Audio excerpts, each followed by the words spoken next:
David giant एक gulf war का retired सिपाही था। उसने मुल्क की हिफाजत की थी और अब वो Lumix Fargo armoured car company में वॉल्ट सुपरवाइजर था। यानी हाथों में नोट, जेब खाली और कंधों पर जिम्मेदारियों का बोझ।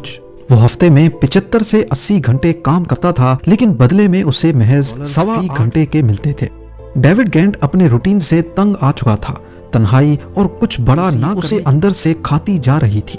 ये वो हालात थे जिन्होंने डेविड के दिल में एक अजीब बेचैनी सी और आखिरकार उसे गलत ख्यालात आने लगे।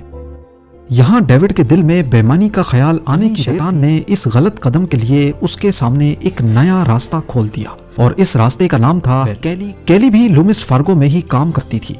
वो एक तेज तरार, बोल्ड और मिस्टीरियस लड़की। फार्गो में जॉब के दौरान उसकी डेविड से किसी तरह दोस्ती हो गई और वो अक्सर ऑफिस टाइमिंग्स के बाद मिलते। दोस्ती इतनी गहरी थी कि जब कैली ने जॉब छोड़ भी दी, फिर भी इन दोनों के बीच मुलाकात होती रहती थी। एक दिन कैली ने डेविड को अपने एक दोस्त स्टीव चैम्बर्स से मिलवाया। स्टीव एक छोटा मोटा क्रिमिनल था जो हमेशा जल्दी पैसा कमाने के सपने देखता था। स्टीव डेविड लूमिस फार्गो में आर्मर्ड व्हीकल का सुपरवाइजर है, तो उसके जहन में एक खराफाती आइडिया ने जन्म लिया, पैसा लूटने का आइडिया। पर इस आइडिया को कामयाब बनाने के लिए जरूरी था कि डेविड मिल जाए और तभी इन दोनों ने डेविड को राजी करने की कोशिश शुरू कर दी। डेविड गेंट, जिसकी नीयत तो पहले से ही खराब थी, स्टीव चैम्बर्स का आइडिया गिरती हुई दीवार को धक्का देने जैसा ही था। पहले तो डेविड काफी डर गया क्योंकि उसने आज से पहले अपनी जिंदगी में कोई गलत काम नहीं। स्टीव का अंदाज उसे फिसलने पर मजबूर कर बैठा। उसने डेविड को खुशहाल और ऐशो आराम वाली जिंदगी गुजारने के सपने दिखाए। डेविड की जिंदगी की फ्रस्ट्रेशन, कैली की सपोर्ट और स्टीव की लालच ने मिलकर डेविड को एक ऐसे मोड़ पर ला खड़ा किया जहां से वापस पलटना काफी मुश्किल था। फिर शुरू होती है इस मास्टर प्लान की प्लानिंग। अब क्योंकि स्टीव क्रिमिनल था और लगे हाथ ना कैली के पास कोई एक्सपीरियंस था और डेविड के तो क्या ही कहने, लिहाजा इनका प्लान कुछ ऐसा बना जो किसी प्रोफेशनल चोर को हंसने पर मजबूर कर दे। प्लान काफी सिंपल था। 1997 की रात ड्यूटी के बाद डेविड वॉल्ट में रुकेगा, सिक्योरिटी कैमरास ऑफ करेगा, उसकी कैसेट को भी चुराएगा और उसके बाद कंपनी की वैन में पैसा भर के वहां से भाग जाएगा। ये था कि चोरी के बाद डेविड तो फौरन $50,000 लेकर मेक्सिको भाग जाएगा। ये रकम इसलिए चुनी गई क्योंकि उस वक्त अमेरिकन बॉर्डर क्रॉस करके सिर्फ इतनी ही रकम लेकर जाने की इजाजत थी। बाकी जितना भी कैश चैम्बर्स के पास ही रहेगा और फिर मामला ठंडा होने के बाद डेविड वापस आएगा और ये पैसा सब में इक्वली डिस्ट्रीब्यूट होगा। पर यहाँ प्लान में एक बहुत बड़ा नुक्स मौजूद था। डेविड इतना बड़ा रिस्क लेकर सिर्फ $50,000 के साथ मेक्सिको भाग जाएगा तो बकाया लूटी हुई रकम जो स्टीव के पास होगी वो आखिर बाद में भी डेविड के साथ शेयर करेगा। लेकिन आंखों पर बंधी लालच की पट्टी ने डेविड को अंधा कर दिया था। उसने इस बारे में कभी सोचा ही नहीं। और फिर आखिर वो रात आ ही गई। 4 अक्टूबर 1997 को शाम 6 बजे ही डेविड ने अपने साथ ट्रेनी स्टाफ को घर। अब वो अकेला था जिसके पास वॉल्ट की जिम्मेदारी थी। डरा सहमा हुआ डेविड वॉल्ट के अंदर गया और प्लान के मुताबिक उसने 2 सिक्योरिटी कैमरास को डिसेबल कर दिया। वो कैसेट भी निकाल ली जिसमें सारी रिकॉर्डिंग्स मौजूद थी, लेकिन वो तीसरा कैमरा बंद करना ही भूल गया जो वॉल्ट के एक कोने में छुपा हुआ था। ये तीसरा कैमरा उस वक्त से लेकर अगले कुछ घंटों तक लूमिस फार्गो रॉबरी के तमाम मंजर रिकॉर्ड करता रहा। बिल्कुल इस डेविड ने वॉल्ट से कैश उठाना शुरू कर दिया। पर यहाँ एक और मसला था। इस बार वो कैश गिनकर ट्रांसपोर्ट करने के लिए नहीं उठा रहा था, बल्कि उसे सारा वॉल्ट ही खाली करना था, वो भी एक साथ। और बिल इनमें ज्यादातर $20 के नोट थे। एक अंदाजे के मुताबिक ये 8 लाख से ज्यादा नोट या 8,000 से भी ज्यादा गड्डियां थी। इतनी ज्यादा गड्डियों को वैन में भरने के लिए बहुत सारा टाइम भी चाहिए था। अगले 2 घंटे में कैश भरता रहा। तकरीबन $17.3 मिलियन का कैश भरने के बाद उस वक्त उसको ये मालूम भी नहीं था कि वो अमेरिकन हिस्ट्री की दूसरी बड़ी लूट को अंजाम दे चुका है। वैन में सारा कैश लोड होने के बाद डेविड खुशी से नाच उठा और उसका ये डांस भी में रिकॉर्ड हुआ। अगली सुबह जब लूमिस फार्गो के बाकी एम्प्लॉयज आए और उन्होंने वॉल्ट खोलने की कोशिश की तो वॉल्ट की चाबियां गायब थी।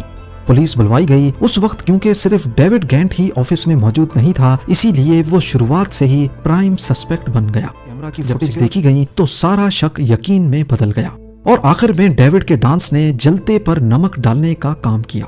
सिक्योरिटी फुटेज में देखा गया कि डेविड चोरी करने के दौरान बार बार अपने पेजर पर किसी को मैसेज कर रहा था। इससे ये बात साबित हो गई कि वो जरूर अकेला नहीं था। अब पुलिस ने डेविड गेंट और उसके साथियों की तलाश शुरू कर दी। अगले 2 दिनों तक पूरा शहर तलाश करने के बाद FBI के एजेंट्स को कैश वैन जंगल में पार वैन के अंदर $3 मिलियन के करीब कैश अब भी पड़ा था, जो शायद भारी होने और टाइम की कमी की वजह से छोड़ दिया गया था। वैन में दोनों CCTV कैमरा की कैसेट्स भी पाई गई। यानी अब डेविड और उसके साथियों के पास करीब $14 मिलियन का, इनमें ज्यादातर $20 के नोट थे जो कि मार्क्ड भी नहीं थे। यानी अगर उनको कोई खर्च करेगा तो उन्हें ट्रैक भी नहीं किया जा सकेगा।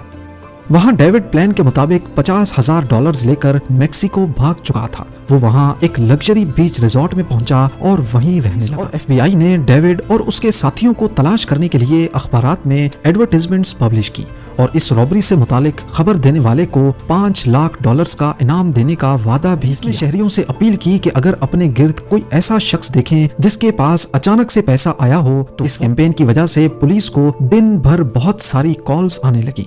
मजबूरन पुलिस को लूमिस फार्गो रॉबरी के लिए एक अलग डेस्क अरेंज करनी पड़ी। ज्यादातर कॉल्स तो सिर्फ की जा रही थी, लेकिन इनमें एक कॉल ऐसी थी जिसने रुकी हुई इन्वेस्टिगेशन के नीचे पहिए लगा दिए। एक शख्स ने पुलिस को बताया कि उसके पड़ोसी के पास बहुत सारा पैसा आया है।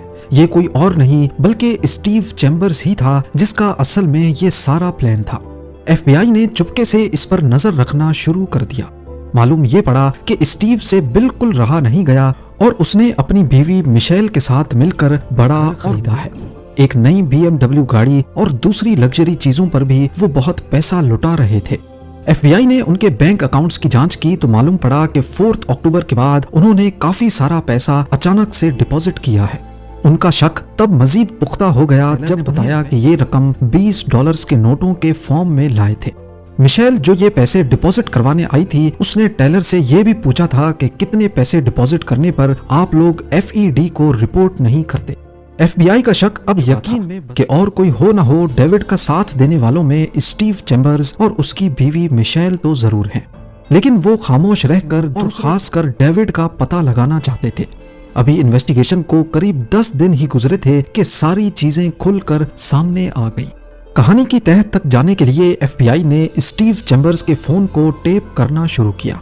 एक फोन कॉल में कन्वर्सेशन के दौरान डेविड गेंट के नाम ने FBI के कान खड़े। ये फोन कॉल स्टीव चैम्बर्स और माइक मैकेनी नामी शख्स के दरमियान थी और वो दोनों असल में डेविड को कत्ल करने की साजिश कर रहे थे।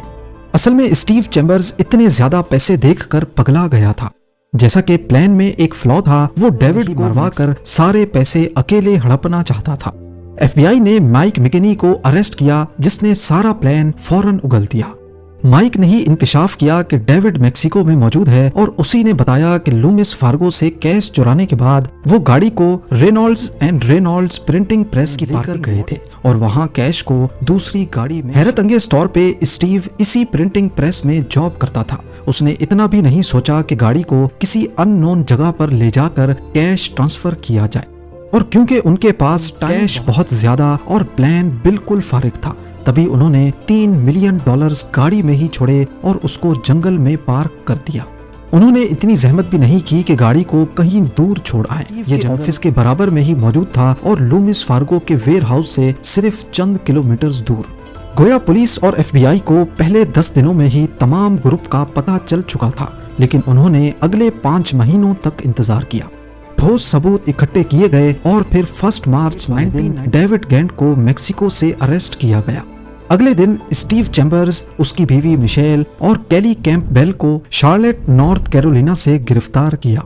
FBI ने लूटी गई रकम में से 88% वापस रिकवर कर बकाया पैसे स्टीव चैम्बर्स ने लग्जरी आइटम्स खरीदने में उड़ा दिए थे।